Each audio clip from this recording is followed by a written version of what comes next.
students, we're back and we're looking at composite shapes again today. We looked at finding area of composite shapes last time, and then today we're going to look at how to find the area. So not just the distance around, but now we're going to look at that space inside of the shape. So here we've got a composite shape, and what we're going to do is we're going to start by dividing our shape into smaller, more familiar shapes. So we always want to start off by making them as simple as possible. So if I'm looking at this shape here, I'm recognizing that I've got a rectangle, and I'm recognizing that I have a trapezoid.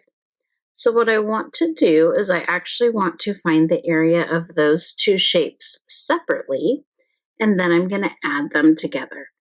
So I'm going to start with, it doesn't matter whether I start with my rectangle or my trapezoid. I like to get the harder shape over with first, so I'm going to start with my trapezoid.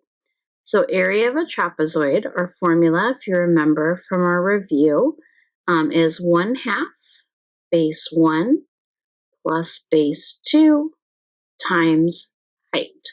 So the most important thing, remember when we're doing trapezoids, is to find those parallel sides. So in my blue trapezoid, the top and the bottom, those are my bases. So those are the numbers I'm going to plug in for base 1 and base 2. So 2 and 4. My height is the distance between those. So that would be this distance right here, which is 2. And now all I have to do is multiply.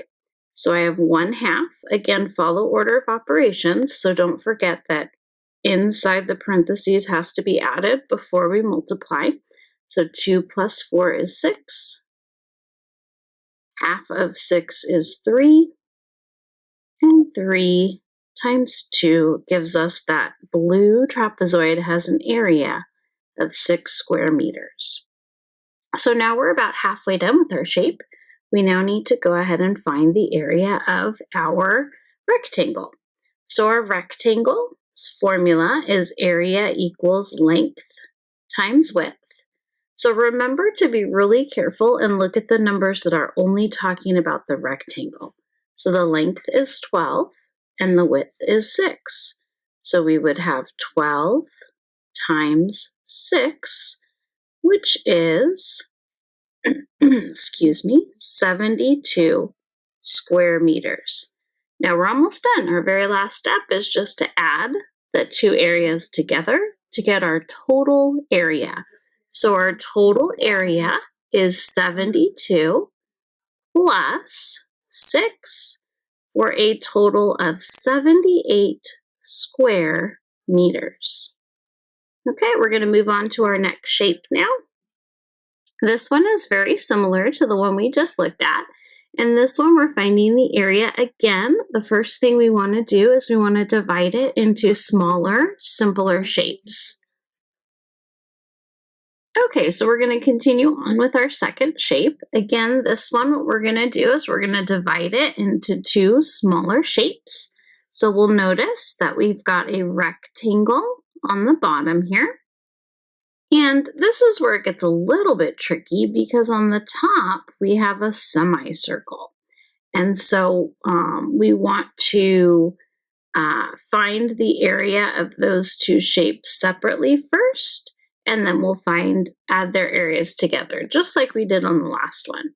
Again, I personally always like to start with the more complicated shape. So I know that area of a circle would be pi r squared. But I do not have an entire circle. I only have half of a circle. Now, because we only have half of a circle, we're just going to put the number 1/2 in front of our formula. So we have area equals 1/2 times 3.14. Now, this is where it also gets a little tricky because we are noticing that this distance across here is 8.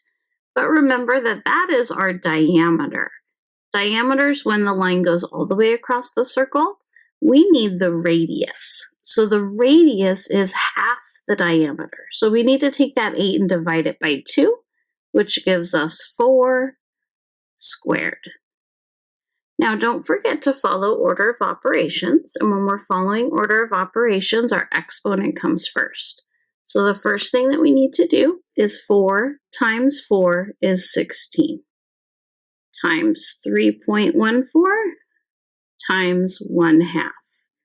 Now, if I have an even number in my formula, I like to get rid of my fraction. So 1/2 times 16 is 8. And now all I need to do is grab my calculator and multiply 3.14 times 8. And when I do that, I get 25.12. I'm running out of space. Let me see if I can fit that in there. Area equals 25.12. Okay, we're about halfway done. Next, we need to find the area of our rectangle. So our rectangle, again, length times width. My length is 20. My width is 8.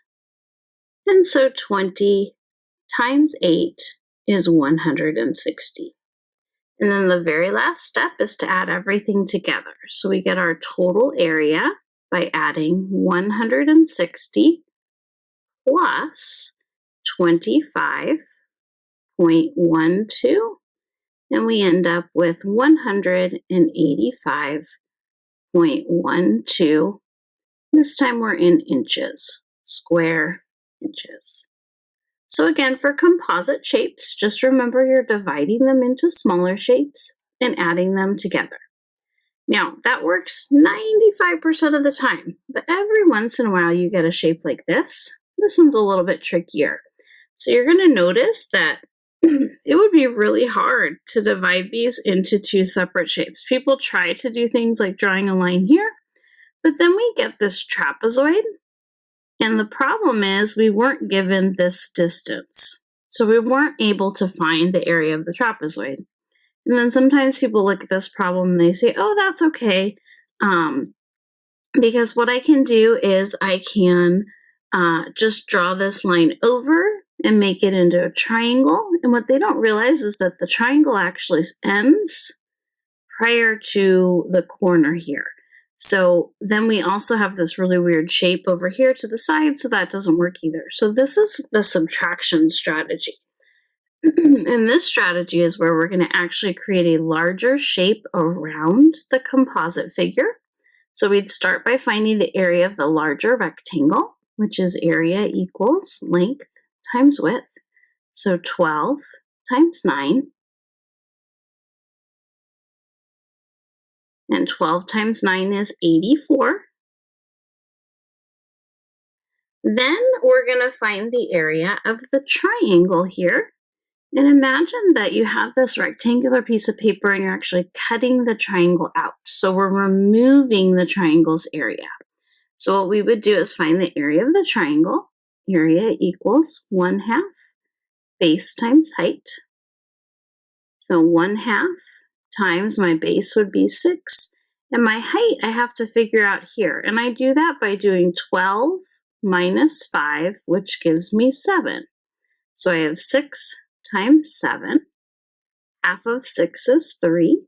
And 3 times 7 is 21. Now, because we started with 84 and we removed the triangle, when we go to find our total area, this time we're not adding, but we're subtracting. So 84 minus 21 is 63 square feet. So for composite shapes, we either can divide it up into smaller shapes and add all the areas together, or we can create a big rectangle around the entire shape and subtract out the piece that we would be removing.